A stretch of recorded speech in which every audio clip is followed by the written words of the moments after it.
Ya, sekarang saya akan bertanya kepada Pak Sutrisno Iwantono yang merupakan Ketua Bidang Kebijakan Publik Apindo. Pak Iwan, selamat malam.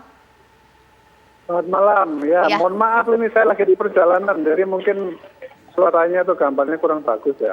tidak mengapa Pak Iwan. Pak Iwan, saya minta dong pendapatnya ini mengingat bahwa Polda Metro Jaya mengusulkan untuk ada kebijakan pengaturan jam masuk kerja yang berbeda. Kira-kira dari sektor pengusaha ini akankah setuju dengan kebijakan ini?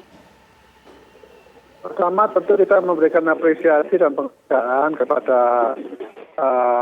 Polda maupun Pemprov ya, yang tentu mencari jalan keluar dari persoalan kemacetan yang selama ini ada.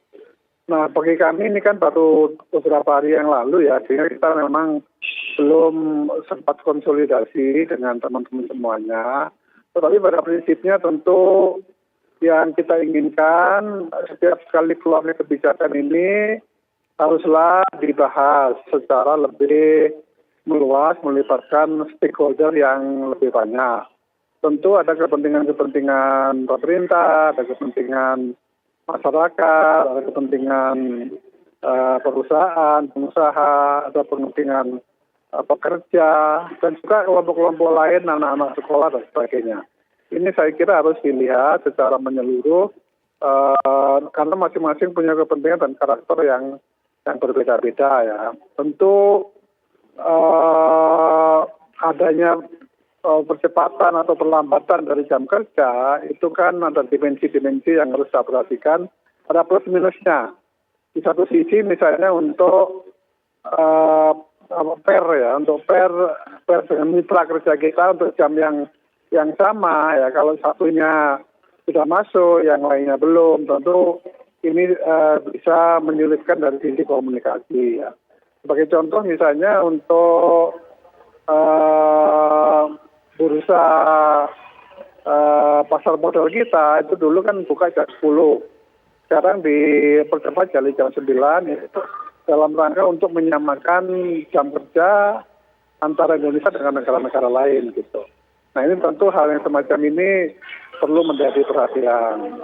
Yang kedua juga mungkin ada positifnya. Jadi kalau pemerintahan jam kerjanya bisa lebih lama. Karena pagi lebih banyak masuk, pagi sudah dimulai. Tapi untuk sore bisa lebih panjang lagi.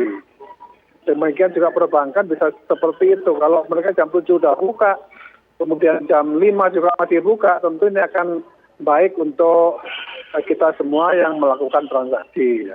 Ini hal-hal yang positif, tapi perpanjangan waktu itu juga tentu ada cost, ada biaya-biaya yang harus ditanggung, mungkin listrik yang lebih panjang dan sebagainya.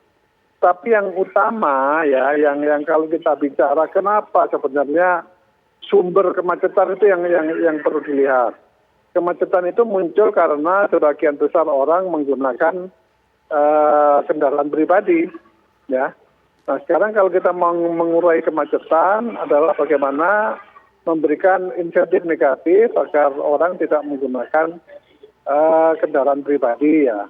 Misalnya kalau di Jepang itu ada pajak yang lebih tinggi, kemudian ada harga tol yang lebih mahal, parkir yang lebih mahal, demikian juga misalnya dilihat dari pengotoran udara ya, tentu mobil-mobil yang lama itu tidak bisa lagi jalan.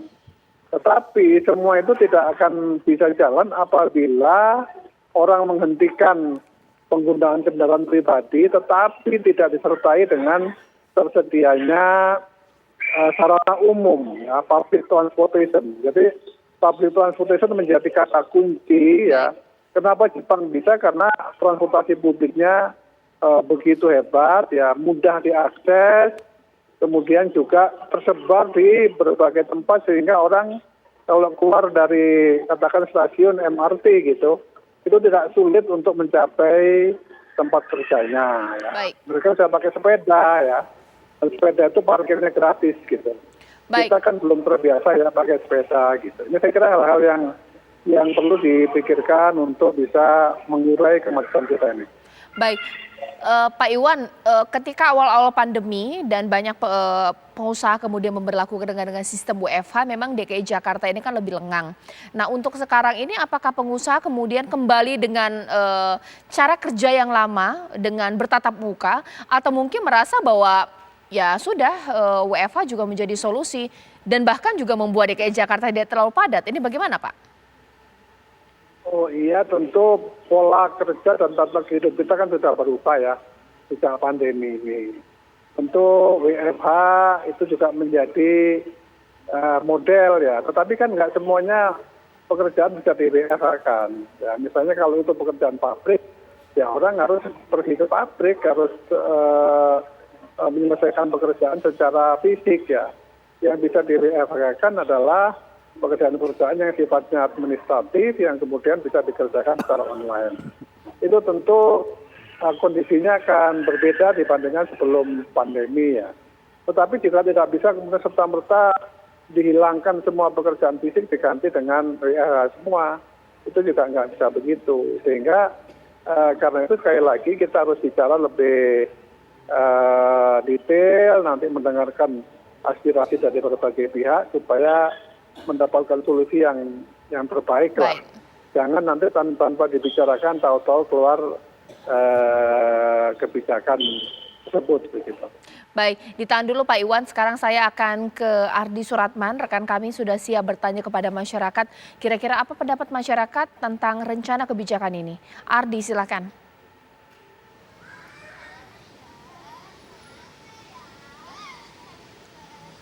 Ya baik, saya akan panggil kembali rekan kami Ardi Suratman, sudah bersiap tampaknya untuk bertanya kepada masyarakat terkait dengan apa pendapat masyarakat dengan adanya wacana kebijakan jam masuk kerja yang dibedakan. Tapi mungkin saya kembali kepada Pak Rusdi, Pak, dengan adanya masukan dari Asosiasi Pengusaha, keinginan bahwa diajak serta untuk berbicara, jangan kemudian ujuk-ujuk kebijakan muncul tanpa melibatkan masukan dari pengusaha, bahkan juga dari Apindo. Ini seperti apa? Iya, betul Mbak. Nanti juga tahapan berikutnya tentunya kami akan minta masukan seluruh pihak yang terkait, termasuk juga pelaku usaha, karyawan, pabrik, seluruhnya, sektor formal maupun non formal, seluruhnya kami akan meminta masukan. Dan bagaimana kami juga ingin mengetahui pengaturan jam kerja di masing-masing sektor. Kemudian kita coba tarik ke belakang, Mbak, yang saya jelaskan tadi tentang perbandingan antara jumlah perpanjangan jalan dengan laju jumlah kendaraan. Itu kan kita bicara visi rasio. Cuman kemacetan di Jakarta ini tidak hanya ditentukan oleh visi rasio saja, tapi dari sudut pandang sosiologis. Dari sudut pandang sosiologis ini kita lihat dari 3 faktor. Yang pertama demografis, di mana Jakarta ini tata kotanya bersifat hybrid concentric zone. Jadi sektor residensial, komersial, dan sektor industrial ini tidak semuanya memiliki sekat-sekat yang jelas. Yang keduanya kita lihat dari residential mobility theory. Bagaimana seluruh penduduk masyarakat Jakarta ini dan penyangganya pada suatu waktu yang sama bergerak secara bersamaan. Yang ketiga adalah teori citizen behavior theory, di mana masyarakat cenderung mencari tempat tinggal yang lebih murah, yaitu kita ketahui di wilayah penyangga di DKI ini. Manakala mereka semua bergerak secara bersamaan, nah itulah. Maka diharapkan kalau kita atur mobilitas masyarakat, jadi bukan pembatasan ya. Kalau pada saat masa pandemi COVID kemarin itu kan kita pembatasan, ini diatur, jadi tidak membatasi, hanya diatur. Yang berangkatnya lebih pagi tentunya pulangnya akan lebih cepat. Yang berangkatnya agak siang tentunya pulangnya akan lebih sore atau lebih malam. Jadi standar kinerja waktu pun tidak berkurang. Hanya diatur saja klaster-klaster. Jadi tidak pembatasan sekali lagi, bukan pembatasan. Demikian, Mbak. Baik, ditahan dulu Pak Rusdi. Sekarang saya ingin bertanya kepada rekan kami kembali nih Ardi Suratman untuk akan meminta testimoni dari masyarakat ini terkait apa pendapat masyarakat dengan adanya jam kerja atau jam masuk kerja yang dibeda-bedakan nantinya. Ardi, silakan. Ya, Caca, sebelumnya Dirlantas Polda Metro Jaya telah mengusulkan kepada Pemprov DKI Jakarta untuk diberlakukannya pengaturan jam kerja. Tentunya pengaturan jam kerja ini diusulkan agar tidak terjadinya kemacetan ketika jam kerja, baik di pagi hari ataupun juga di sore hari ketika pulang kerja. Namun, usulan ini tentunya telah disambut positif oleh Wakil Gubernur DKI Jakarta, Ahmad Riza Patria, yang nantinya tentunya akan dikoordinasikan lebih lanjut mengenai mekanisme ataupun apakah pengaturan jam kerja ini perlu untuk diterapkan ketika pagi ataupun juga sore hari. Nah, untuk menanyakan hal ini tentunya sudah bersama kami saat ini warga DKI Jakarta yang tentunya kita akan minta tanggapannya apakah setuju ataupun tidak dengan rencana usulan pengaturan jam kerja dari Dirlantas Polda Metro Jaya. Selamat malam, Assalamualaikum Mbak. Waalaikumsalam. Dengan Mbak siapa? Dengan Tri. Iya. Mbak Tri, sebelumnya Dirlantas Polda Metro Jaya telah mengusulkan untuk diberlakukannya pengaturan jam kerja untuk menghindari kemacetan ketika pagi ataupun juga sore hari ketika pulang kerja. Kira-kira Mbak setuju nggak? Oh ya, kalau memang diatur jadi keberangkatan sama pulang ya berarti ya. Setuju-setuju aja karena memang kepadatan di jalan raya sekarang ini memang ini ya terlalu crowded ya di jalan raya. Ya, mudah-mudahan dengan cara seperti ini bisa mengurai kemacetan di jalan raya. Nah, untuk sehari-hari Mbaknya kerja di daerah mana? Saya kerjanya di daerah Pasar Minggu. Pasar Minggu. Nah, untuk masuknya kira-kira jam berapa dan pulangnya jam berapa? Saya masuk jam 7 pagi, pulang jam 4 sore. Iya. Biasanya kalau pergi jam 7 Mbak, kondisi jalanan ketika jam segitu, kira-kira apakah macet sekali atau bagaimana? Iya, macet. Macet. Jadi saya berangkat dari rumah itu jam 5 pagi, habis salat subuh berangkat, kemudian sampai di kantor itu sekitar setengah 7. Oh, lumayan ya berarti ya. Nah, kira-kira untuk pergi ke kantor menggunakan kendaraan pribadi atau umum? Saya kalau saya berangkatnya terlambat, saya naik kereta api. Tapi kalau berangkatnya on time jam 5 pagi, saya naik motor. Kita akan coba tanya lagi, Caca, kepada warga lainnya yang tentunya mengenai pengaturan jam kerja ini apakah setuju atau tidak dengan rencana tersebut. Selamat malam, Mas. Selamat malam, Pak. Dengan Mas siapa? Mas Faisal. Mas Faisal, kira-kira dengan rencana atau usulan dari Dirlantas Polda Metro Jaya mengenai pengaturan jam kerja, setuju nggak Mas?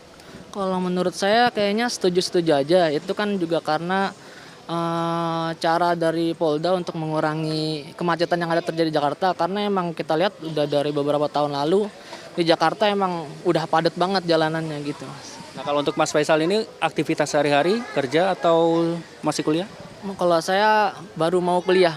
Tapi untuk kegiatan biasanya aktivitas di pagi atau sore hari?